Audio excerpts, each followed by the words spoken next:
va nous présenter Brieux.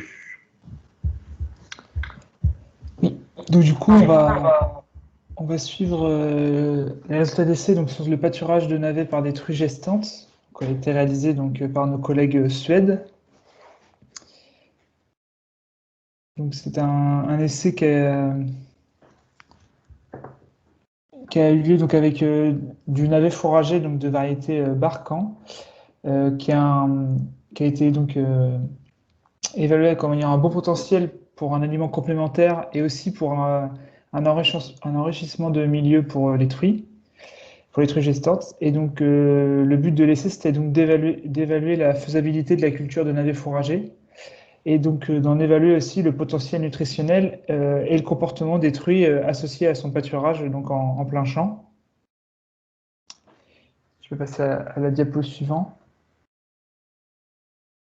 Et donc, les points spécifiques qui ont été donc, évalués, c'était la capacité donc, des navets à fournir un complément pour les truies gestantes qui étaient donc rationnées à ce stade de leur élevage, et aussi d'avoir un focus sur l'effet éventuellement limitant du fouissage des truies donc, sur ce type de fourrage, et donc d'évaluer l'impact sur les sols de ce type de fourrage, avec donc comme objectif que les truies s'intéressent plus aux navets qu'à fouir donc, dans le sol et donc à dégrader fortement les parcelles. Donc c'est un essai qui a eu lieu avec un nombre relativement restreint de truies, puisqu'il y avait donc 14 truies en tout sur la parcelle de navets fourragers. Et donc ces 14 truies ont été donc divisées en deux lots. Un premier lot de 6 truies qui a donc bénéficié d'un aliment commercial à 100%. Donc il n'a donc pas été rationné en plus. Et donc le second lot qui est donc composé de 8 truies où l'aliment a donc été rationné à 60% par rapport à la quantité qui est distribuée normalement pour des truies à ce stade de gestation. Et le pâturage a été effectué au fil, mais sans stricte limitation de ce qui peut être consommé sur la parcelle. Donc les truies avaient constamment à disposition des navets à croquer, et le fil était toujours avancé en avance avant qu'il n'y ait plus du tout de navets à pâturer.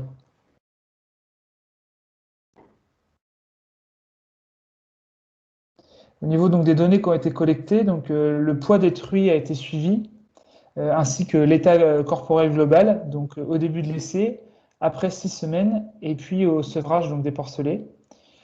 Concernant donc, les performances zootechniques, le nombre de porcelets nés et vivants et le nombre de porcelets sevrés a été suivi. Il y a aussi eu une analyse du contenu énergétique des navets qui a été faite, et un rendement donc, en kilos de matière sèche de navets par mètre carré avant et après le pâturage. Et enfin, il y a aussi eu une photo aérienne du champ au drone qui permet donc d'évaluer le pourcentage de navets qui ont été pâturés par les truies.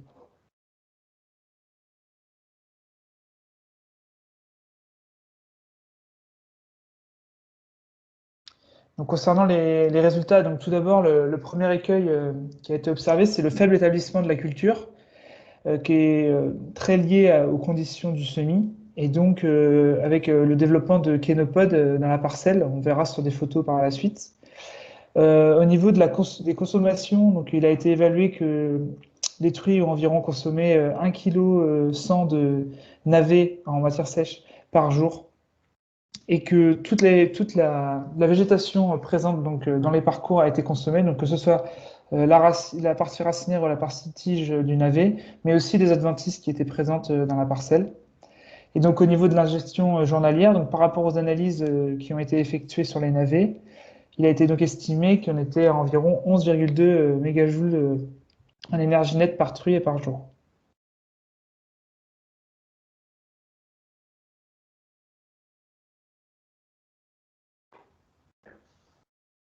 Donc là, on peut voir donc, les truies dans la parcelle qui est donc en navet, et on voit donc qu'il n'y a pas que du navet qui a poussé dans cette parcelle, donc avec un fort développement d'adventices.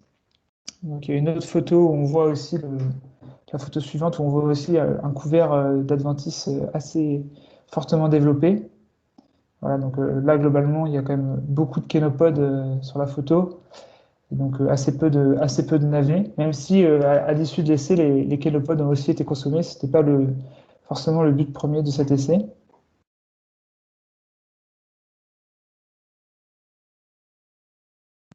Donc là, on voit une truie aussi dans la parcelle, donc à la fin donc, de la période de pâturage, où voilà, une grosse partie des navets et des adventices ont été soit consommés, soit retournés.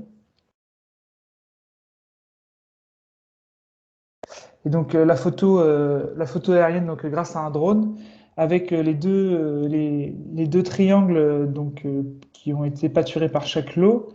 Donc le groupe C, c'est donc le groupe témoin, le groupe contrôle, où les truies n'ont pas été rationnées. Et donc le groupe T, c'est le groupe trial, qui est donc le lot essai, où là les truies étaient donc rationnées à 60%. Et donc ce qu'on voit, c'est que sur la photo, au niveau de la végétation, tout a été consommé, que ce soit pour le lot témoin ou pour le lot essai.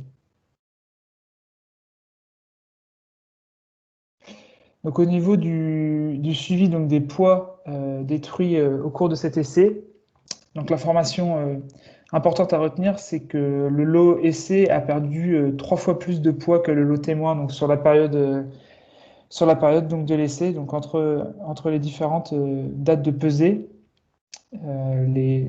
Les truies ont perdu beaucoup plus de poids pour le lot qui avait donc été rationné à 60% par rapport au lot qui ne l'avait pas été.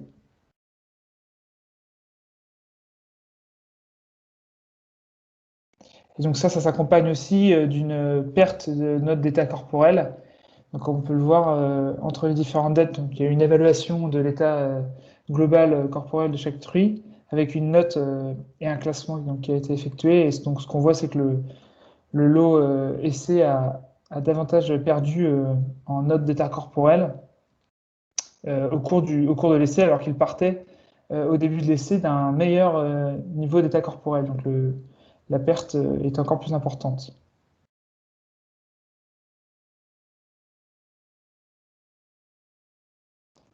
Voilà, on voit une perte de note d'état corporel donc pour le lot essai qui est de 3,9, alors que pour le lot témoin, ce n'est que de 2,1. Donc le lot essai a presque perdu le double de points d'état corporel.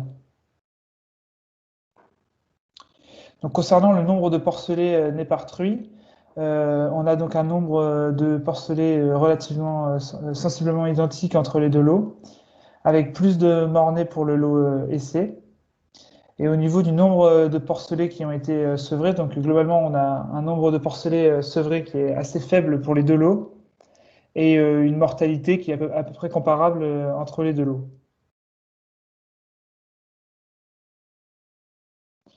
Donc, au niveau du bilan, donc le bilan sur la culture, les navets ont été semés à la volée et ça a été identifié comme une erreur de la part de nos collègues suèdes.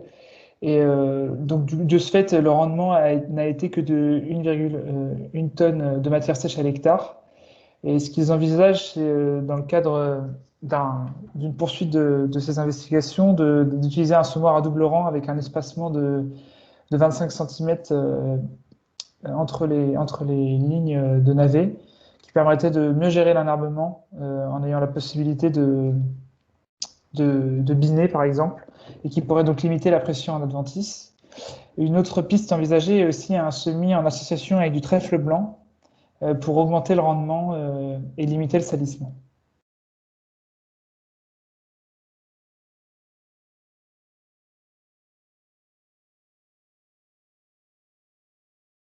Alors, il y a aussi un bilan sur les truies. Donc globalement, les truies ont bien consommé les navets, puisque comme on l'a vu sur les photos aériennes, tout a été consommé.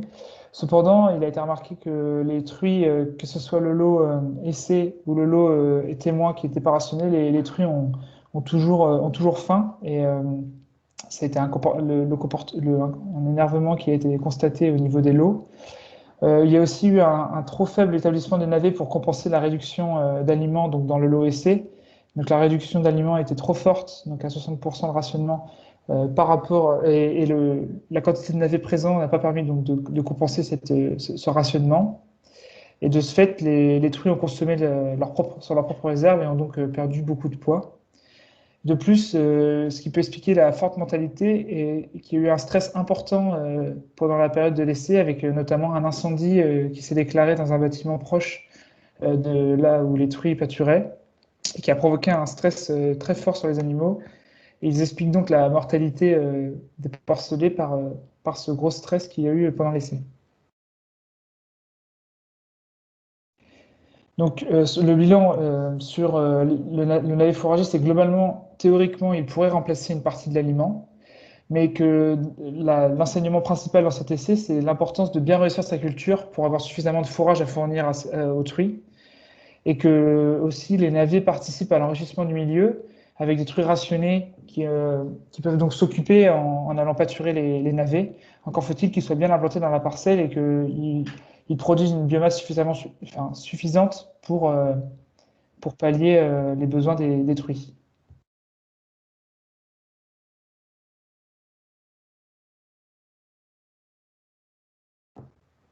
Voilà, s'il y a éventuellement quelques questions. Donc, je les prends dans le chat. Les valeurs des aliments ont-elles été modifiées? Alors non, les deux aliments qui ont été distribués étaient strictement identiques. C'est justement la quantité d'aliments distribués qui a été diminuée donc, pour le lot essai. Donc, concernant la mortalité, effectivement, elle est assez importante, mais c'est pas la faute des navets, c'est effectivement la faute d'un stress qui est extérieur à l'essai, mais du coup qui l'a impacté. Après, là, on est en plein air, donc les taux de mortalité en plein air sont relativement élevés aussi. Voilà. Et sur le coût de la culture, ça, on n'a pas les données, ils n'ont pas transmis les données économiques sur le coût d'implantation et éventuellement de faire un calcul sur le remplacement de l'aliment. Ça, on n'a pas ces données-là dans cet essai en tout cas. Sachant que là, visiblement, de toute façon, étant donné le risque qu'il n'y ait pas assez de production de navets, il faut sans doute bien plus sécuriser que de diminuer autant l'aliment, quoi, pour le coup. C'est toujours un petit peu la difficulté comme ça quand c'est du pâturage, d'estimer ce que vont réellement pouvoir ingérer les animaux. Alors, il y a une autre question, Brieux. Est-ce que la présence de navets a permis de limiter la dégradation de la parcelle? Alors justement, c'était un des points qui souhaitait étudier et la conclusion n'est pas forcément très claire, mais de ce que j'ai interprété, les navets ont quand même permis de limiter dans une certaine mesure la dégradation de la parcelle. Le problème, c'est qu'il y avait assez peu de navets au final et que ça n'a pas pu empêcher complètement le comportement des truies qui, une fois qu'elles avaient plus de navets, ont commencé aussi à gratter dans les parcelles et donc à la dégrader un petit peu. Ont-ils envisagé la distribution de navets aux truies? Alors ça, je ne sais pas, mais vu le faible rendement, je ne sais pas si ça valait le coup d'aller ramasser les navets pour les donner aux truies. Parce que pour le coup, ça pourrait permettre effectivement de mieux maîtriser ce qui est distribué, ingéré, et puis sécuriser la baisse de consommation d'aliments à côté, quoi. Ouais. Et là, vu la pression en adventiste, je pense que ça valait pas du tout le coup de s'embêter à aller chercher les navets au milieu des canopodes pour les distribuer aux truies. Okay. Il y a aussi tout à l'heure Florence qui faisait une remarque en disant que ça pouvait être un peu comparable aux betteraves. Et je crois que Karl avait dû essayer un moment de distribuer des betteraves. Je ne sais pas si, Karl, tu voudrais nous faire un petit retour d'expérience là-dessus? Oui, oui, le betterave fourragère marche très bien. Je trouve que chez moi, on a fait les deux choses. On a carrément fait une parcelle dans le parc cochon avec pas tout à fait libre accès, mais un accès aux trous. Et le problème avec ça, c'est très difficile à maîtriser les quantités.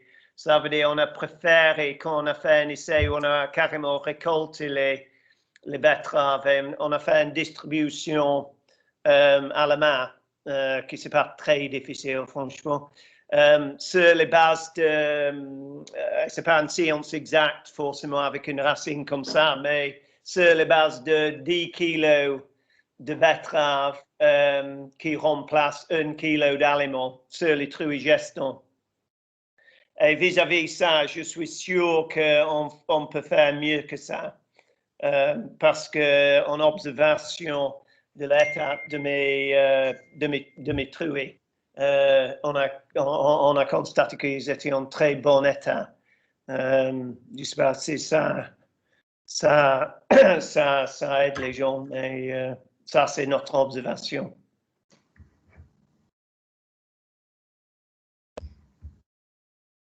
Et en plus, oui, l'autre chose à ajouter, où on a fait les betteraves, forcément faire une rotation, et c'est un très bon précédent aux autres cultures en plus.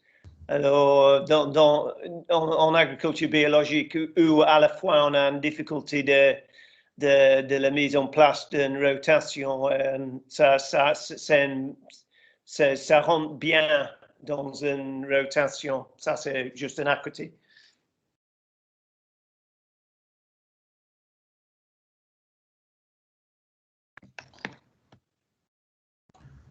Ok, merci.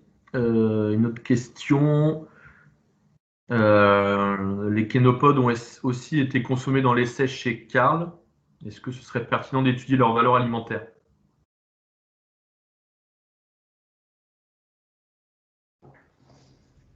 Bah, pourquoi pas, oui, mais là, ça n'a pas fait l'objet en tout cas de cet essai. Euh, on sait juste qu'ils ont été consommés, donc ce qui a été constaté. Est-ce qu'ils ont été consommés parce qu'il n'y avait pas beaucoup de navets et que les truies avaient faim, ou est-ce que vraiment il y avait une vraie appétence pour ces adventices-là? Et ils n'ont pas fait en tout cas d'études sur leur valeur alimentaire. Et c'est vrai que en croisant avec les essais chez Karl, ça pourrait être une étude intéressante à faire sur la valeur alimentaire. Ouais, juste l'idée là, dans ma remarque, en fait, c'est de se dire peut-être aussi que c'est pas forcément un problème, c'est pas forcément grave d'avoir des kénopodes s'ils sont bien consommés et sous réserve qu'ils ont une valeur intéressante. C'est peut-être aussi pour rassurer quelque part sur certaines cultures, voilà, sans aller jusqu'à imaginer de semer du kénopode, on est bien d'accord.